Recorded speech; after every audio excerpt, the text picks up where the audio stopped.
America में रहने वाला शिवा अपने दोस्तों से मिलने के लिए सारांश के बुलाने पर उनके घर पर पहुंचा। सब राजीव को देखते ही हंसते हुए उसकी टांग खींचने लगे कि स्वागत है शिवाजी, आज बीवी ने परमिशन दे दिया है। वाह क्या बात है। शिवा अकेला ही है जो बुलाते ही हाँ नहीं कहता है।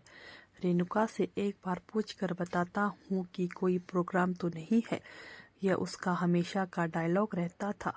अब सब मिलकर बातें करने लगे। ये सब 5 दोस्त हैं जो इंडिया में एक साथ इंजीनियरिंग कॉलेज में पढ़ते थे। सब ने मिलकर GRE टॉफल की परीक्षा लिखकर एक साथ MS करने के लिए अमेरिका आ गए थे। यहाँ पर भी सब एक साथ ही रहते थे। सब ने अच्छे से पढ़कर नौकरियां को भी पा लिया था। अब तो सारे दोस्त अपने अपने परिवार के साथ एक ही जगह रहते थे और हर हफ्ते किसी न किसी के घर पर मिलते थे। आज वीकेंड में सबने सारांश के घर पर मिलने का प्लान बनाया था। शिवा ने बातों बातों में कहा कि सारांश अंकल अभी भी पत्र लिखा करते हैं क्या? कॉलेज के समय में वह बताया करता था कि उसके पिता रिश्तेदारों को बिना किसी रुकावट के पत्र लिखा करते थे। चाहे वे लोग लिखे या ना लिखे, माँ हमेशा टोकती थी कि फिक्र सिर्फ आपको रहती है, उनकी तरफ से तो कोई पहल नहीं होती है। बेकार में 10-15 रुपयों का खर्चा है और कुछ भी नहीं। पिताजी हंसते हुए कहते हैं कि मेरी जीवन संगनी, जब अपने और अपने आसपास के लोग खुश हैं तो हम भी खुश रहते हैं।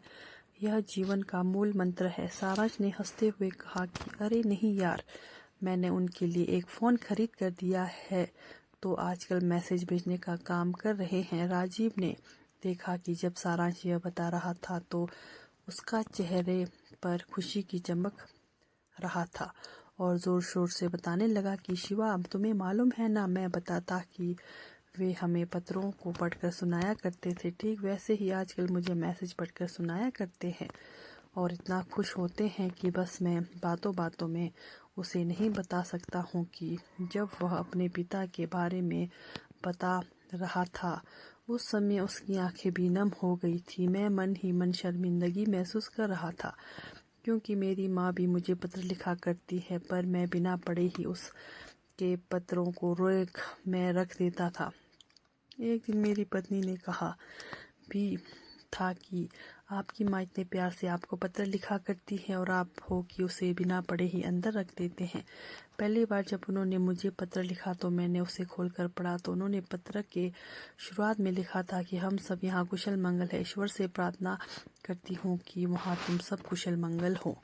मैं यह पत्र तुम्हें इसलिए लिख रही हूँ कि तुम्हें याद है ना शिवा, हमारे पड़ोस में रहने वाले चाचा जी जिनके घर में ही तुम रहते थे, उनके बच्चे नहीं थे तो तुम्हें अपने बेटे से बढ़कर मानते थे। उनकी तबीयत बहुत खराब हो गई है बेटा, वे तुम्हें याद कर रहे थे। एक बार फ़ोन पर उनका हाल चाल पूछ लेता तो उन्हें खुशी होगी।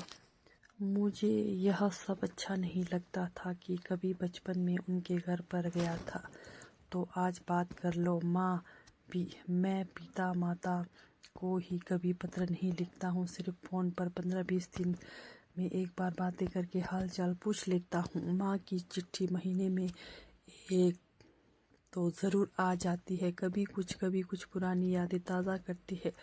मुझे वह सब बेकार लगता था। आज सारांश को देखता ही मुझे लगा कि मैं कितना गलत था। हम दोस्त भी तो मिलते ही पुरानी बातें ही करते हैं, इसलिए शिल्पा नहीं आती है कि मैं बोर हो जाती हूँ। तुम लोग जब देखो तब फर्स्ट ईयर में क्या हुआ था, फाइनल ईयर में क्या हुआ था, बस यही बोरिंग बातें करते हो। सारांश के पिताजी अंदर से आकर सबको हेलो कह रहे थे। तब मैं इस दुनिया में पहुंच गया था। वे कह रहे थे कि राजीव, अपने माता पिता को भी बुला लो। इनफैक्ट आप सभी अपने माता पिता को बुला लोगे तो हमारी भी महफिल जम जाएगी और आप लोगों को भी नहीं लगेगा कि उन्हें वहाँ अकेले छोड़ आए हैं। उनकी बातों में दम था। हम सबको बहुत पसंद आया। हमने सोचा कि सही है, हम प्लान करके सबको यहीं बुला लेते हैं। हम सब उनसे विदा लेकर घर जाने के लिए उठे। शिवा रास्ते भर यही सोच रहा था कि पहुंचते ही सबसे पहले माँ की चिट्ठियों को पढ़ूंगा। शिवा ने देखा, माँ ने हर चिट्ठी में ऐसे ही शुरू किया था कि हम सब यहाँ खुश हैं और तुम सब वहाँ खुश होंगे। पत्र की एक बात दिल को अंदर से झकझोर रही थी। माँ ने लिखा था, जब तुम स्कूल से आते थे और मुझे सामने नहीं पाते थे तो माँ माँ पुकारते हुए पूरे घर को सिर पर उठा लिया करते थे। अपने आसपास की सारी बातें लिखी हुई थी। ऐसा लग रहा था जैसे मैं अपने बचपन को फिर से जी रहा हूँ। मैं शर्मिंदा हो रहा था कि आज तक इन पत्रों को ना पढ़कर मैंने बहुत ही खूबसूरत पलों को खो दिया है। दोस्तों, सिर्फ एक पत्र या एक मैसेज से बहुत कुछ मिल जाता है। अपनों को याद करना या अपनों से मिलने को समय की बर्बादी मत कीजिए, बल्कि उसकी अहमियत को समझें। आप लोगों को मेरी यह कहानी कैसी लगी कमेंट करके ज़रूर बताएं। धन्यवाद।